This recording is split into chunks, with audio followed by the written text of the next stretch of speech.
s'asseoir pour regarder. Dans les pays que nous prenons comme exemple, au Rwanda ou au Ghana, à Accra, tout le monde travaille. Après l'école, on travaille, on doit continuer à travailler. Donc aujourd'hui, ce qui est très difficile et que nous remarquons, tous ceux qui sortent de l'école pensent vraiment qu'il n'y a pas d'emploi, ils sont prêts donc à prendre du thé pour rester dans ces conditions-là. Nous pensons, mettons les gens au travail, prenons des conditions pour travailler afin que nous puissions gérer ce qui est l'essentiel. Ça veut dire le bien-être des Maliens, l'aspect santé, créer les conditions pour que les gens puissent vivre donc, avec les moyens de bord qu'ils ont, créer les conditions pour qu'on puisse avoir de l'eau potable, de l'électricité et de la santé. Et dans ces conditions, si les gens arrivent à manger et qu'ils ont la santé, nous pensons que nous pouvons relancer l'économie.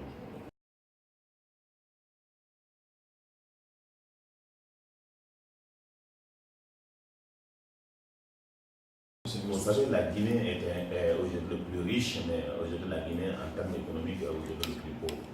Les sous-sols, parce qu'on les dit, c'est ce qu'on dit, mais en réalité, il paraît qu'il y a beaucoup d'or, c'est vrai, il y a du fer, il y a beaucoup de choses, il y a du pétrole, il y a de l'eau, il y a tout. Mais le problème, c'est que c'est l'exploitation qui pose problème. Même si les gens disent que nous sommes riches, mais est-ce que l'exploitation, ce qui se passe aujourd'hui actuellement, c'est que nous avons seulement 10 à 15%, on ne dépasse pas 20% au niveau de ces sociétés-là. Ça, aujourd'hui, c'est des décisions au niveau national. Le Mali n'a jamais dépassé les 20% au niveau des sociétés entreprises d'État.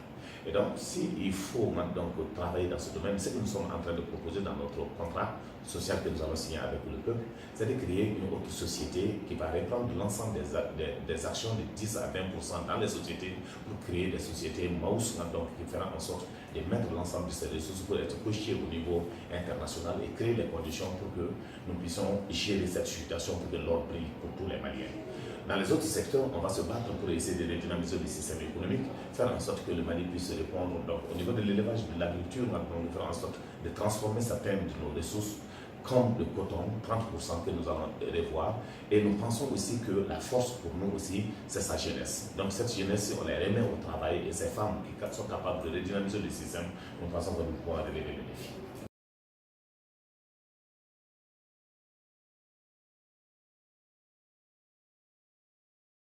Bamako, il y a plus d'espace. Parce que Bamako, vous êtes en train de construire toujours maintenant pour aller élargir. Aujourd'hui, dans d'autres pays, c'est la modernisation. On va par les étages, les buildings que nous voyons. Mais nous pensons que nous avons de l'espace. On continue à construire comme ça dans le désordre, ça ne peut pas continuer. Alors donc, nous voulons créer d'autres types de villes que nous voulons montrer à l'opinion nationale pour que ce soit très joli à voir. Vous savez, aujourd'hui, les quartiers de luxe, on pense que c'est ici à l'ACI. À l'ACI, il n'y a même pas de foncier. À l'ACI, il n'y a même pas là où passe l'eau. Donc, ça crée des conditions, des problèmes au niveau de l'inondation et d'autres secteurs que nous créons en termes de sécurité. Nous voulons créer un type de ville que nous allons nous inscrire sur la structure malienne, la Venise de Monti ou d'autres, pour montrer que le Mali a la beauté et le Mali peut montrer encore sa culture sur le plan national et international. Nous allons créer, vous allez voir dans 5 ans, pour que le Mali puisse être aussi montré du bout des doigts pour dire qu'il y a des belles choses.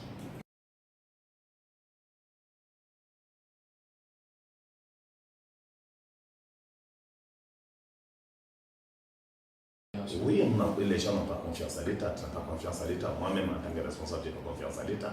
Parce que l'État que nous avons, c'est quel type d'État que nous avons? L'État policier, l'État gendarme, l'État qui pense réellement qu'il peut faire ce qu'il veut. Il n'y a pas de contrôle. L'État continue à acheter dans un pays pauvre comme le Mali. Plus de 700 et quelques 4x4, ils vivent comme ils veulent.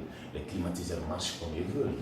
La situation aujourd'hui, s'il faut faire des cartes d'identité, il faut faire des pièces, il faut payer de l'argent. Si tu as un dossier là-bas, c'est quelqu'un qui t'appelle pour te dire que tu as ton dossier, viens me voir pour qu'on puisse payer. La santé, même s'il y a des médecins qui continuent à voler certains médicaments. Au niveau de l'école, au lieu que les enfants soient donc bien formés, c'est les anciens qui acceptent de sortir avec nos enfants pour aller faire des choses que je n'imagine pas, que toi tu n'imagines pas, tu comprends ce que je veux dire. Et d'autres aspects de la chose. Si nous parlons de l'ensemble des aspects, il y a des problèmes. Les policiers qui continuent à prendre 1000 francs avec ceci, avec cela, donc ça ne peut pas continuer. Parce que pour nous aujourd'hui, il faut remettre en termes de moralité, en termes de dignité, faire en sorte que c'est l'État qui doit sécuriser les Maliens et leurs biens et leur société. Une armée aujourd'hui qui n'arrive plus à sécuriser sa population, des bandits qui tirent à bout portant sur nous à Bamako, si nous avons des motos. Et donc tout ça, il faut faire en sorte que les gens se sentent en sécurité et que l'État est capable de les protéger à l'école qu'on nous donne, l'école que nous voulons, la formation académique que nous souhaitons, la santé, nous voulons pour être bien soignés, pour qu'on puisse être assuré. En ce temps, l'État va répondre à l'aspiration du peuple, l'État va répondre à tout ce que nous voulons. Donc c'est l'État responsable à ce temps qui sera respecté. Un père de famille qui n'arrive pas à régler les problèmes de la famille, personne ne va le respecter. C'est ça, un État, c'est ça, c'est un père de famille. Un État qui n'arrive pas à répondre à ces exigences, c'est un État vaillou. Donc nous pensons réellement que c'est ce que nous allons redynamiser et revoir, placer tout dans leur contexte pour que les gens travaillent. Désormais que les docteurs comprennent que réellement ils ne peuvent pas faire ce qu'ils veulent, que la police comprenne qu'ils ne peuvent pas faire ce qu'ils veulent, que la gendarmerie comprenne qu'ils ne peuvent pas faire ce qu'ils veulent, et que l'État, au niveau des secrétariats, ça devient plus un bureau où les gens vendent des produits de beauté dans ces bureaux-là, et que les secrétaires ne restent que pour téléphoner quand on a des problèmes sérieux à régler, ils n'arrivent pas à régler. Et si nous arrivons à gérer tout ça, il faut que l'administration réponde à l'exigence, il faut que l'administration où il faut des résultats, et donc si on arrive à faire ça, l'État va répondre à l'aspiration du peuple, et ça sera l'État responsable.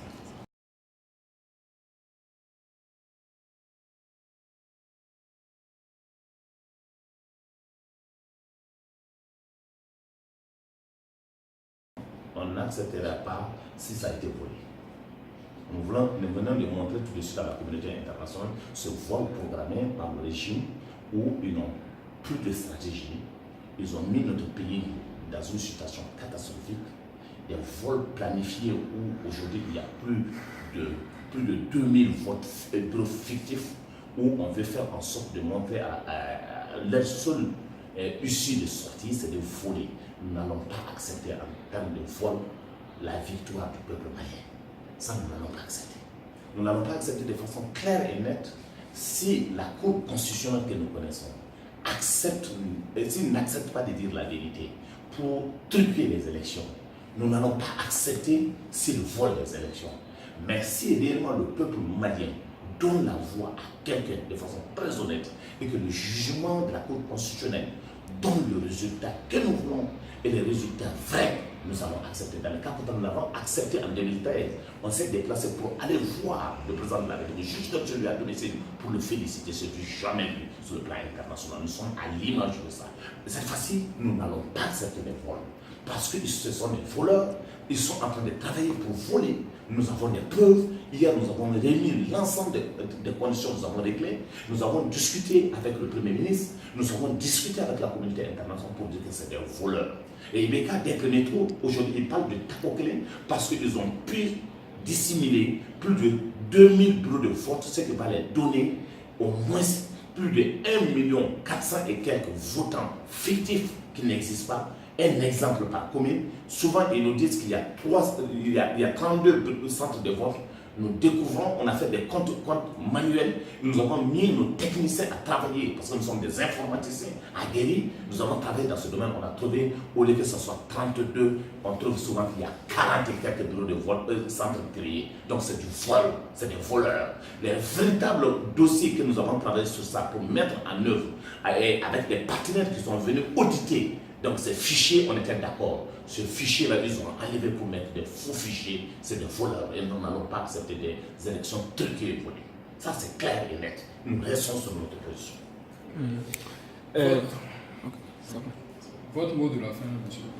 Souhaiter bonne chance à tout le monde et que le peuple choisisse un candidat capable de redynamiser l'ensemble de nos systèmes. Mais nous n'avons pas besoin d'un président de la République qui va acheter des montres à 54 000. Le peuple veut avoir un président qui est capable de vendre ses montres de 54 millions pour creuser des puits ou des fourrages à des Maliens qui n'arrivent pas à boire de l'eau potable. Nous voulons des enfants de ce pays qui ne mettent pas leur famille en priorité dans la gestion de l'État et qui sachent que le peuple malien n'a eu lieu que le président, c'est dans sa famille ou ses enfants. Nous n'allons pas accepter aujourd'hui de gérer le pays comme une famille. Il doit y avoir des différences entre la gestion des affaires de l'État et la gestion familiale. Et donc nous pensons pour notre mot que le Mali est plus grand. Et que nous pensons, pour faire en sorte que le Mali marche, il faut avoir des enfants conscients, capable de prendre l'avenir de ce pays et nous redonner l'espoir. Et l'espoir, c'est Soumaïla Cissé. Merci.